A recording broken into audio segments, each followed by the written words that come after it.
जरा सोचिए, एक ऐसा साम्राज्य है जो सचमुच आग की लपटों में घिरा हुआ है। खजाना बिल्कुल खाली है और प्रजा बस विद्रोह करने ही वाली है। अब ऐसे में एक नया सुल्तान गद्दी पर बैठता है। तो सवाल ये उठता है कि क्या वो इस आग को बुझा पाएगा या फिर खुद ही इसमें भस्म हो जाएगा। आज हम कहानी जानेंगे फिरोज शाह तुगलक की और उनके सामने खड़ी इसी बहुत बड़ी दुविधा की। यही वो सवाल था जिसका जवाब फिरोज शाह को हर हाल में ढूंढना था। जब उन्हें दिल्ली सल्तनत मिली तो वो बिखरने की कगार पर थी। तो उन्होंने आखिर किया क्या? चलिए उनके फैसलों की गहराई से पड़ताल करते हैं।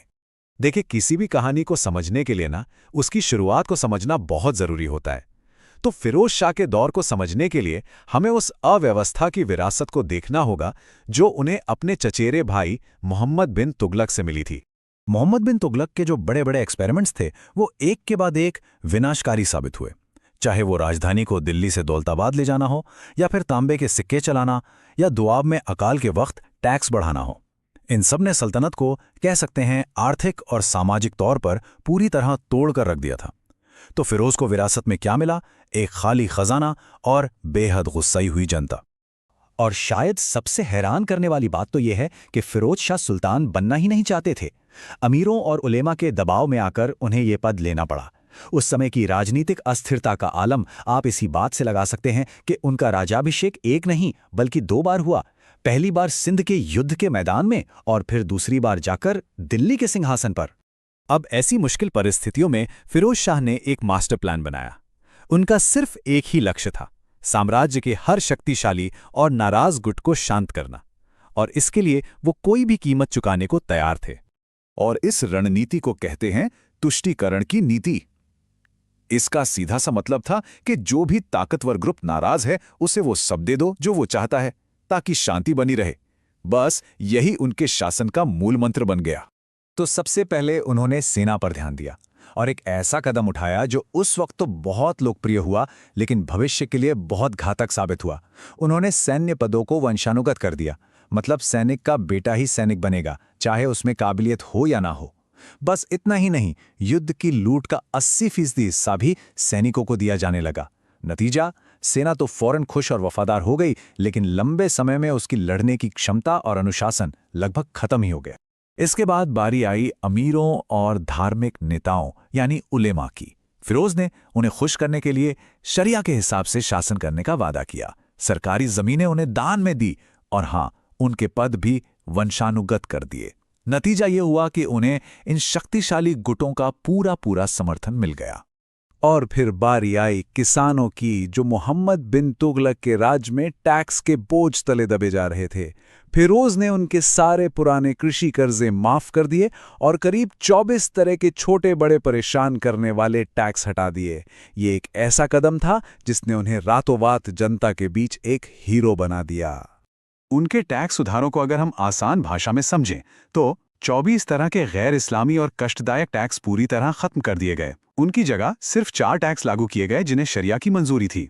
खिराज यानी जमीन का टैक्स, खुम्स यानी युद्ध की लूट का हिस्सा, जजिया यानी गैर मुसलमानों पर लगने वाला टैक्स, और ज़कात यानी दान। हाँ, उन्होंने एक नया सिंचाई टैक्स हक़े शर्ब जरूर लगाया, लेकिन यह सिर्फ उन किसानों पर लगता था जो राज्य की बनाई नई नहरों से फायदा उठाते थे।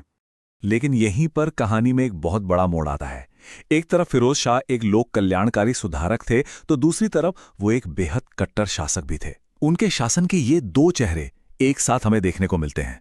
और यहीं आकर फिरोज शाह का व्यक्तित्व एक पहेली बन जाता है। एक तरफ वो एक महान निर्माता थे। सोचिए, 300 से ज्यादा नए शहर बसाए, खेती के लिए नहरों का जाल बिछा दिया और गरीबों के लिए अस्पताल भी खोले। लेकिन सिक्के का दूसरा पहलू भी था। वही फिरोज शाह एक कट्टर शासक थे। वो पहले सुल्तान थे जिन्होंने ब्राह्मणों पर भी जजिया लगाया और पुरी के जगन्नाथ मंदिर और कांगड़ा के ज्वालामुखी मंदिर जैसे पवित्र स्थानों को नष्ट कर दिया। और उनके जो ज्यादातर कल्याणकारी काम थे, उनका फायदा भी मुख्य रूप से मुस्लिम समुदाय तक ही सीमित था। उनके इन्हीं लोक कल्याणकारी कामों को देखकर कुछ पश्चिमी इतिहासकारों जैसे कि एल्फिंस्टन ने तो उन्हें सल्तनत काल का अकबर तक कह दिया। लेकिन जैसा हमने अभी देखा, ये तुलना उनकी पूरी कहानी नहीं बताती है, बल्कि उनकी विरासत की जटिलता को और बढ़ा देती है। उनकी विरासत का एक और चौंकाने वाला पहलू था उनका गुलामों के प्रति जुनून। ये जो नंबर है 1,80,000, ये उनके निजी गुलामों की संख्या थी। यह संख्या इतनी बड़ी थी कि उनकी देखभाल के लिए दीवाने बंदगान नाम का एक पूरा सरकारी विभाग बनाना पड़ गया था। तो अब कहानी के अंतिम हिस्से पर आते हैं। जिन नीतियों ने कुछ समय के लिए शांति खरीदी थी, अब उनकी भारी कीमत चुकाने का समय आ गया था। और यही फिरोज शाह की कहानी का दुखद मोड़ है। जिन तुष्टीकरण की नीतियों ने उन्हें थोड़ी देर के लिए शांति और लोकप्रियता दिलाई, वही नीतियां सल्तनत की नींव को दीमक की तरह खा रही थीं। जब पदों के लिए काबिलियत की जगह वंश को प्राथमिकता दी जाने लगी, तो पूरा का पूरा प्रशासनिक ढांचा चरमराने लगा। उनके ही फैसले कैसे विनाश की वजह बने, ये यहां बिल्कुल साफ दिखता है। वंशानुगत पदों ने काबिलियत को खत्म कर दिया। जिस सेना को खुश किया गया था वो आलसी और कमजोर हो गई। अमीरों को जमीनें बांटने से शाही खजाना खाली हो गया और वही अमीर इतने शक्तिशाली हो गए कि सुल्तान का उन पर कोई कंट्रोल ही नहीं रहा। और ये पतन कितनी तेजी से हुआ, ये इस टाइमलाइन से साफ है।